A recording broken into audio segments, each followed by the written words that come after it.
భారత రాజ్యాంగాన్ని రచించిన వ్యక్తి డాక్టర్ బిఆర్ అంబేద్కర్ అని ఎమ్మెల్యే మనోహర్ రెడ్డి అన్నారు. వికారాబాద్ జిల్లా తాండూరు నియోజకవర్గంలో సోమవారం జరిగిన భారత రాజ్యాంగ నిర్మాత డాక్టర్ బాబాసాహెబ్ అంబేద్కర్ జయంతి సందర్భంగా తాండూరు పట్టణంలోని అంబేద్కర్ చౌరస్తాలో అంబేద్కర్ విగ్రహానికి పూలమాల వేసి నివాళులర్పించారు. నియోజకవర్గంలో జరిగిన అంబేద్కర్ జయంతి ఉత్సవాల్లో పాల్గొన్నారు. అదేవిధంగా బషీరాబాద్ మండల కేంద్రంలోని అంబేద్కర్ విగ్రహం దగ్గర పూలమాల వేసి నివాళులర్పించారు. ఈ కార్యక్రమంలో PSCS vice chairman Ajay Prasad, market committee chairman, vice chairman Madhavareddy, Chandar Naik, Congress party senior నాయకులు వెంకటేష్, మహారాజ్, మహిళా అధ్యక్షురాలు శాంతి గోపాల్, మార్కెట్ కమిటీ డైరెక్టర్లు షేక్ మునీర్, సత్యం, మహేందర్ రెడ్డి, అనుప్రసాద్, నరేష్, రాథోడ్ నాయకులు మాణిక్ రెడ్డి, మాణిక్ రావు, యువ నాయకులు శ్రీకాంత్, సత్తి, జగదీష్, సిద్ధు, రాము, షైబాజ్, KVPS నాయకులు తదితరులు పాల్గొన్నారు.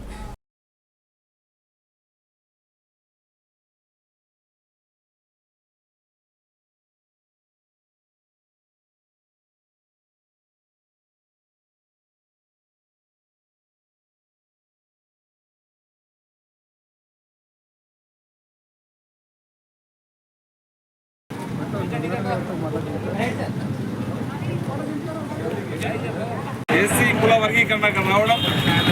అందరికీ సంతోషకరమైనటువంటి విషయం. ఏ కుల వచ్చి రావడమే జీవనే కాకుండా రేపు జరగబోయే అడ్మిషన్స్లలో ఉద్యోగాలలో కానివ్వండి, రేపు జరగబోయే కాలేజ్ అడ్మిషన్స్లలో కానివ్వండి, రేపు వచ్చే ప్రతి ఒక్క దాంట్లో కూడా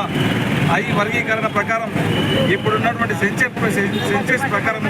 అందరూ కూడా ఉపయోగపడుతుందని చెప్పి కూడా తెలియజేసుకుంటూ ఈరోజు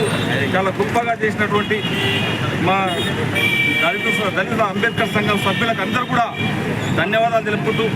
ఈ కార్యక్రమంలో పాల్పంచుకున్నటువంటి టౌన్ అధ్యక్షుడు హబీబుల్లా గారు కానివ్వండి, డాక్టర్ సంపత్ కుమార్ గారు కానివ్వండి, AMC చైర్మన్ బాలరెడ్డి గారు కానివ్వండి, ప్రభాకర్ గారు కానివ్వండి, టౌన్ మహిళా అధ్యక్షురాలు మాధవి గారు కానివ్వండి, నిరజ గారు కానివ్వండి, ఈ కార్యక్రమంలో పార్టిసిపేట్ అయినటువంటి సీనియర్స్ అందరూ కూడా కాంగ్రెస్ పార్టీ నాయకులకు ఈరోజు అంబేద్కర్ సంఘ మల్లన్న కానీ, చంద్రన్న కానీ, వీళ్ళందరూ కూడా కృష్ణప్ప కానీ వీళ్ళందరూ కూడా నిర్విరామంగా అంబేద్కర్ వారసులము, ఖచ్చితంగా వారి ఆశయాలను వారి గుర్తుండే విధంగా మనం పనిచేయాలని ఒక మంచి కాన్సెప్ట్తో ఈరోజు ఈ ఉత్సవాలు జయంతి ఉత్సవాలు జరుపుకోవడం, అంతా కూడా తాండూరు నియోజకవర్గాన్ని అంతా కూడా నీలిమయం చేయడం, వారి జ్ఞాపకాలను ఒకసారి నెమరు వేసుకుంటూ అంబేద్కర్ గారు వారు చేసినటువంటి పోరాటమే కానివ్వండి, వారి అంత అత్యున్నతమైనటువంటి చదివి వీధ బడుగు బలహీన వర్గాల కోసం ఏ విధమైనటువంటి పనులు చేసినట్టు ఈరోజు మనకు తెలంగాణ వచ్చిన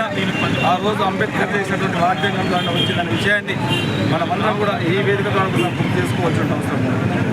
ఈరోజు ఎవరిని నాయకుని ఎన్నుకోవాలన్నా ఓటు హక్కు అనేటువంటి ప్రధానమైనటువంటి ఒక ఆయుధం ఇచ్చి 5 సంవత్సరాలకు ఒకసారి, ఎందుకంటే రాజ్యాంగం మంచిదైతే సరిపోదు, రాజ్యాంగాన్ని అమలు చేసే పాలకులు కూడా బాగుండాలనే ఒక మంచి ఉద్దేశంతో ఈరోజు ఓటు హక్కును కల్పించేటువంటి అంబేద్కర్ గారికి తప్పకుండా చరిత్ర ఉన్నంత వరకు వారు నిలిచిపోతారని చెప్పగా తప్పదన్న విషయాన్ని తెలియజేసుకుంటూ